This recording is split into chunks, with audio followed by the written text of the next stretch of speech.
Alusiones, imágenes y símbolos. ¿Cómo estudiar la profecía bíblica? Lección 1.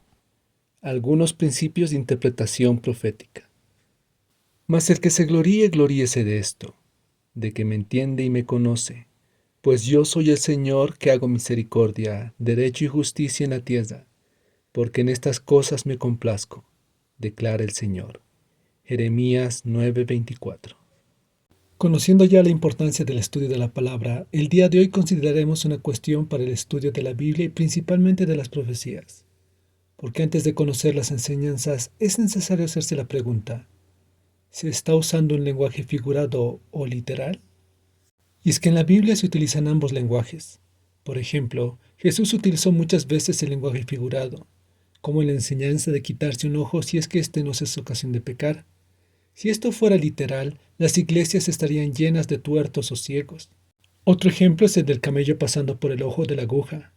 Este no era un sentido literal, y en realidad lo que enseña es el poder que Dios tiene para lograr aún lo imposible.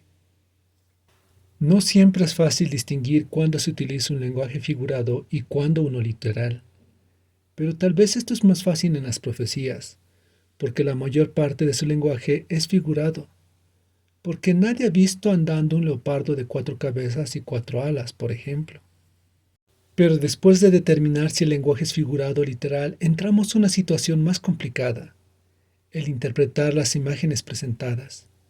En este apartado, la lección y la misma Biblia nos dan principios de cómo interpretar estas figuras proféticas.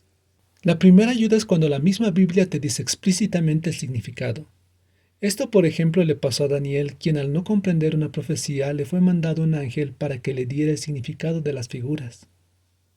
Aunque esto ocurre muy pocas veces, la mayor parte de las veces no se tiene la respuesta en el mismo libro, para lo cual se utiliza la segunda ayuda, la referencia en otros libros.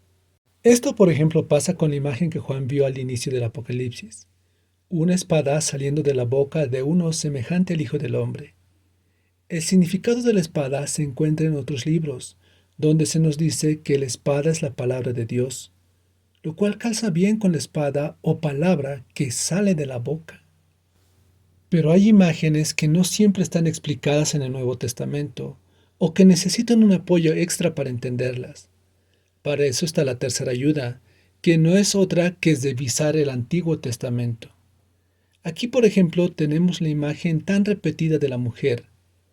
De esto el Nuevo Testamento nos lo refiere como un misterio, el amor de un hombre a su mujer.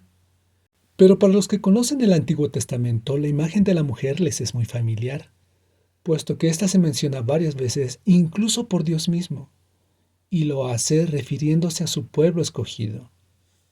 Estos son solo algunos ejemplos tomados muy superficialmente de cómo usar estos principios de interpretación, pero son muy importantes para no incurrir en errores como considerar que Rusia es el oso de Daniel o que China es el dragón de Apocalipsis, solo porque hoy en día se relaciona a esos países con esos animales.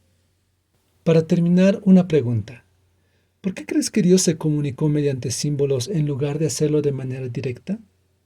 Tal vez porque no quería que sus enemigos se enteraran del mensaje, o tal vez porque no quería poner en peligro a su iglesia en caso de que los adversarios interpretaran erróneamente el mensaje. Las razones pueden ser muchas, pero sea cuales fueren las razones, podemos confiar en que Dios quiere que entendamos estos símbolos.